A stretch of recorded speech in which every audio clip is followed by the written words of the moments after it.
For choosing our Star FM sounding good all the time. Welcome to Soul Food. I'm happy to be joined in the studio by Bishop Musa, Bishop Musa Kamisola, and today we are looking at the two hidden reasons of marital wars. The two hidden reasons of marital wars. Good morning, Bishop. Good morning, Tari. Why am I musoro? I can't believe the topic. You can't. Yes. That's what we are looking at today. Ooh. And our opening statement is no marriage works. You make it work. You've got to put in the work to make it work. Which means if you make a decision to get into marriage, you must tell yourself and say, look, you are going to make things work. You are not going to use the other party's effort, but you are also going to use your own effort in making it work, because no marriage works. Yeah, so we have been talking about marriage for a long time now, different angles. I remember sometime we were talking about the pains of marriage. So sometime we had another topic, and everyone's marriages. And today we are talking about two hidden reasons why we have got marital conflicts. Have you discovered that sometimes you may go through a torrid time in marriage, and there's just no peace in the marriage, and you don't understand where this is coming from? Small issues are magnified, and it becomes a serious story. Even when people come and ask you, what went wrong? Why are you guys fighting? You might find no clue. Why? Asiyambatya dzake dziri pasi munhu mukuru ane mazano 32 wandakaudziwa namaisa maita anzimburuwa nemazano 32 anosiya mbatya dzake dziri pasi haagoni kuzvidegera hembe dzake.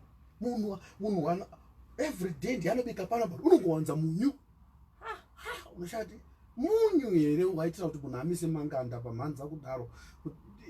What's going on? What are the reasons exactly? Because some of us I know it marital counselings and all that. There are times when you bring these two together and you're asking, you want to know the source of the problems, but no one is telling you. All that. So when I was doing some of the researches and praying about it, in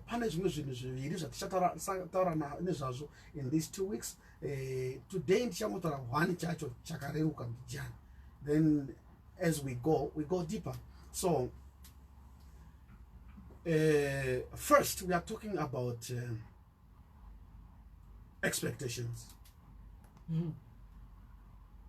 Let it be known by everybody listening and watching that akuna mukadzi anoda murume rombe. Kana ndichitaura pamusoro pekuti rombe ndikutaura munhu akasauka asina mari. Matanga ipapo here nebishop Ndo yakatorerwa yacho. All right. All right, remember we are live streaming on our Facebook page at Star FM Zimbabwe, and Bishop Musa is in the studio. Soul Food comes through every Tuesday, 9:30 to 10 o'clock. So come through with your questions and also come through with your comments. Don't forget to share. We're talking marriages, and it's always a big one. So, izvozvo zvinofana kuzivikanwa, but you must know also that women can agree to get married kumunhu asina chinhu, not out of pity, not out of desperation, but because anenge akanotisa potential mumunhu waari kudanana naye. So you're marrying potential. You are marrying potential. But when she agrees to marry you, hati ndikubvuma kuroorwa newe nekuti ndaona potential. Anongoti I love you too. So iwe unozofamba manje uchizviita mebho anodiwa akaita sei akangodaro. But ausikuziva kuti ausikudiwa wakangodaro. Kune chadiwa chiri kuexpectwa kuti mufuture chinofana kuzomanifesta. Saka you see kuti musoro make mudzimai anesa time frame yaano expecta kuti by such a time tinenge tabva tamapiwa vabereki vake taakunogarawo kwedu tega, tinenge independent. By such a time tinenge taakubvawo pamba pemukomo wake patiri kugara. By such a time anenge aachiva zvakati. Haakuudze kuti ndakupa 10 years, haakuudze kuti ndakupa 5 years, haakuudze kuti ndakupa 1 year, but iye musoro make anofunga kuti unofana kuziva. I've been talking about this naana pagwau yanaana mushangwe ku lecture on Saturday. Okay. We were talking about marriages and taitaura kumusoro pekuti women are fun at times because when she's not happy about something, she may choose not to speak about it, but to just go moody, and she expects you to get the message.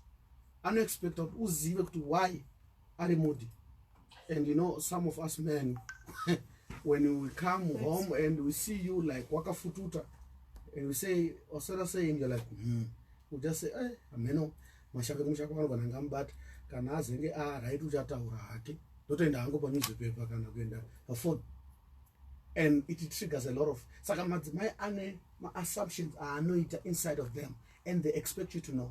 Time frame ya anotokupa chemoyo make anofunga kuti iwewe unofana ngochiziva kuti by such a time unofana ngewashanduka.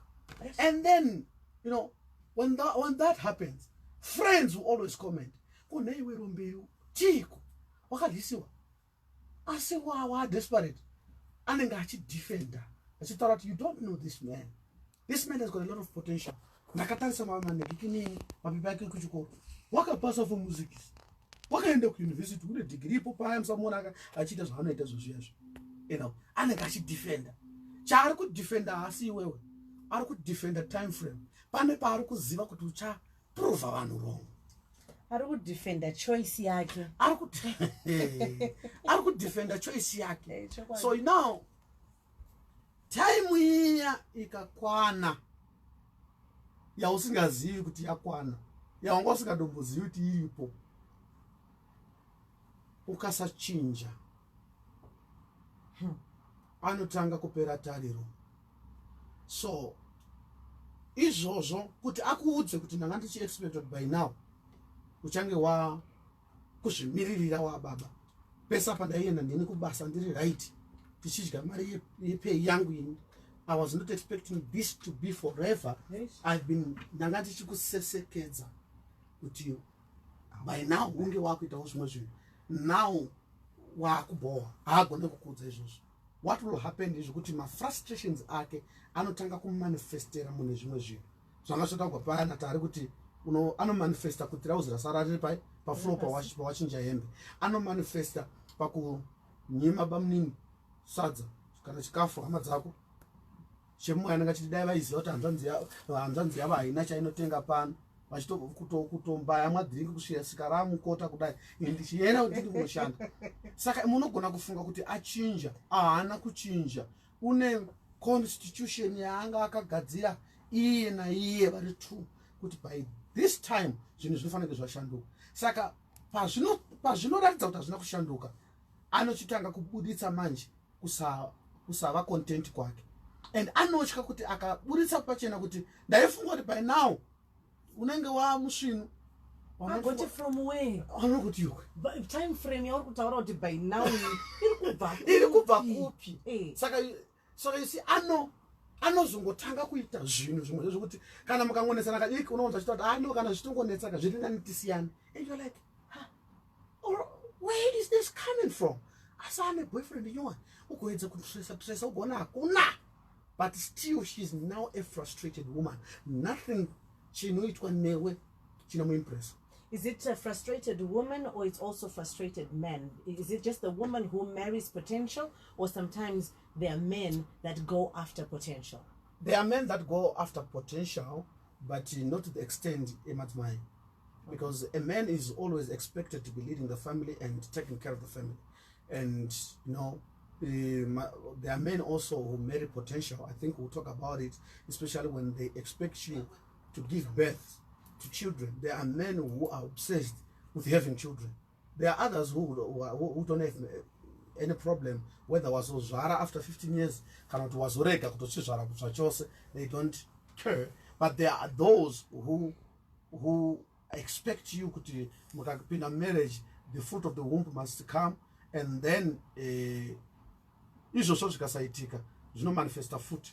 But zvakanyanyira kuvanhu vechidzimai, because varume ndo vanonyanya expectwa kuti vasimuke, progress.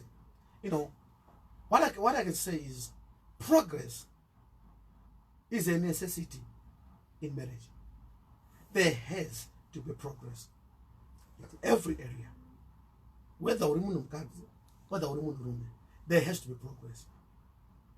The fact yekuti munhu abvuma kurorana newe agouya kuzogara mubababu wako, usafunga kuti anozvida. Kana akatosekerera, kana akatomuka achimba kambo kechechi kusena achitsvaira pamba, usafe wakabatwa kumeso kuti she's content. She's not. An expectation yekuti there shall be progress. So we were created with a desire of wanting more. Yes. Out of whatever it is. Yes. Unotanga basa, I think it was even you, Bishop, makambo ibatanya yoyo, kuti uzoni for a long time unenge uchisevera a certain phone, kana waiwana phone yoyo wakuda the next version.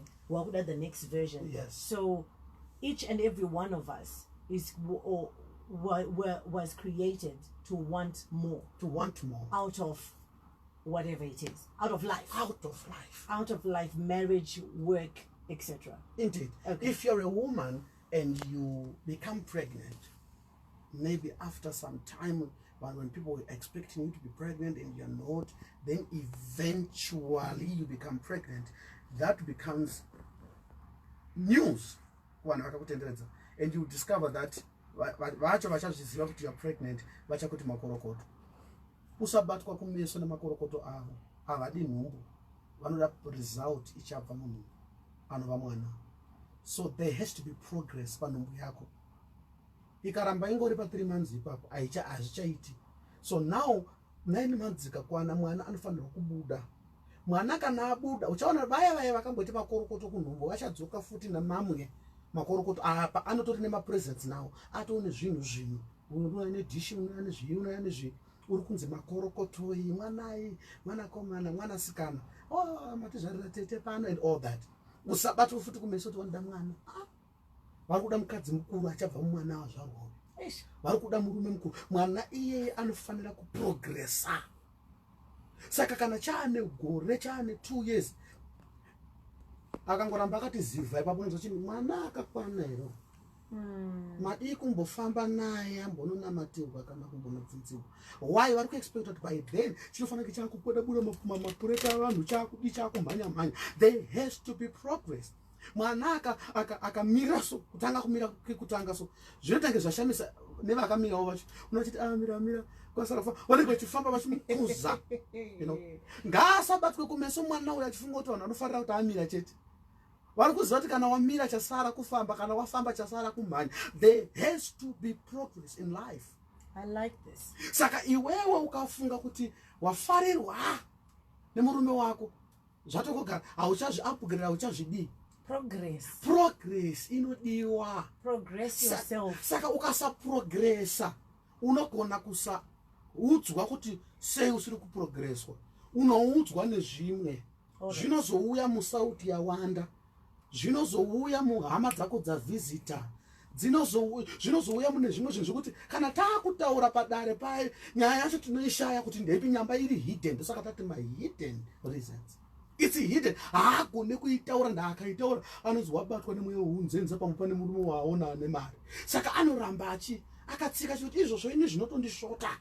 Wakapa mai vake $20 haana kundiudza, haisi nyaya $20 yakaenda. Inhau iri kuti iwewe uri kutopota uchipa vanhu mari but uchitadza kuprogressa. I want to go home now. Why? Excuse me from this. We are introducing the topic here. Progress is a must. Progress is a necessity. Be addicted to it. Be addicted to it. Uchaona kuti kunyange ukafadza mumwe wako pabonde chaipo hafare. Aroti ndo zvaanogona zvaakangongwarira izvozvo mbedzi achikona kuamwa wakutenga motokari uko. Ndo basa iroro. Saka uchaona kuti hauna chimwe chakanaka chauchaita chicha-appreciate.